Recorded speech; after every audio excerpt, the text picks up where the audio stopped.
దేశ రాజకీయాల్లో ఇప్పుడు కీలక అంశంపై సర్వత్రా చర్చ జరుగుతోంది.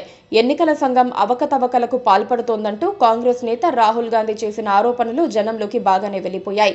తన ఆరోపణలను ప్రజల్లోకి తీసుకువెళ్లేందుకు రాహుల్ గాంధీ రెడీ అయ్యారు. మహారాష్ట్ర, కర్ణాటక, గుజరాత్ సహా పలు రాష్ట్రాల్లో ఓటర్లను తప్పించటం, నకిలీ ఓటర్లకు అవకాశం ఇవ్వటం, గత ఎన్నికల్లో జరిగిన అవకతవకలపై సమాధానం చెప్పకపోవటం వంటి వాటిని ప్రజలకు వివరించేందుకు స్వతంత్ర క్రాంతి పేరుతో ఉద్యమానికి రాహుల్ గాంధీ ప్లాన్ చేస్తున్నారు.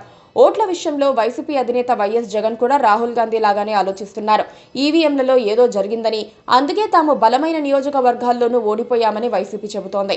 అయితే దీనిపై కేంద్ర ఎన్నికల సంఘానికి రిప్రజెంటేషన్ ఇచ్చి మౌనంగా ఉంది. కానీ ఇటీవల రాహుల్ చేసిన పవర్ పాయింట్ ప్రజెంటేషన్ అనంతరం జరుగుతోన్న చర్చ వంటి వాటిని పరిగణలోకి తీసుకున్న వైసీపీ దేశవ్యాప్తంగా జరిగే కాంగ్రెస్ ఉద్యమానికి మద్దతివ్వటం ద్వారా ఏపీలో జరుగుతున్న పరిణామాలను దేశం దృష్టికి తీసుకువెళ్లాలని భావిస్తున్నట్లు ఒక వార్త ప్రచారంలోకి వచ్చింది.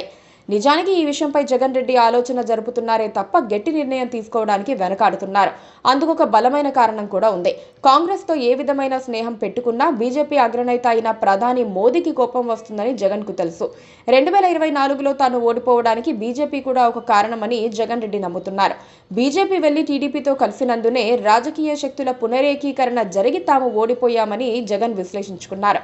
5 ఏళ్ల పాటు తాము అన్ని రకాలుగా బీజేపీకి మద్దతిచ్చినా ఎన్నికల సమయంలో కమలనాథులు చంద్రబాబుకు జైకొట్టారని ఆయన ఆవేదన చెందారు. కాకపోతే మౌనంగా ఉండిపోయారు. ప్రతిపక్షంలోకి వచ్చిన తర్వాత ఒక దశలో రాహుల్ గాంధీని కలవాలని జగన్ అనుకున్నారు.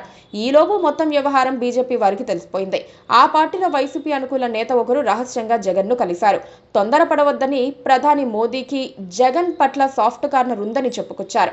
దక్షిణాది రాష్ట్రాల్లోని రాజకీయ అనివార్యతలతోనే చంద్రబాబు పక్షాన చేరాల్సి వచ్చిందని వివరించారు. జగన్ కు ఎలాంటి సాయం చేయడానికైనా మోదీ, అమిత్ షా సిద్ధమేనని కూడా వెల్లడించారు. దాంతో వైసీపీ అధినేత మెత్తబడ్డారు.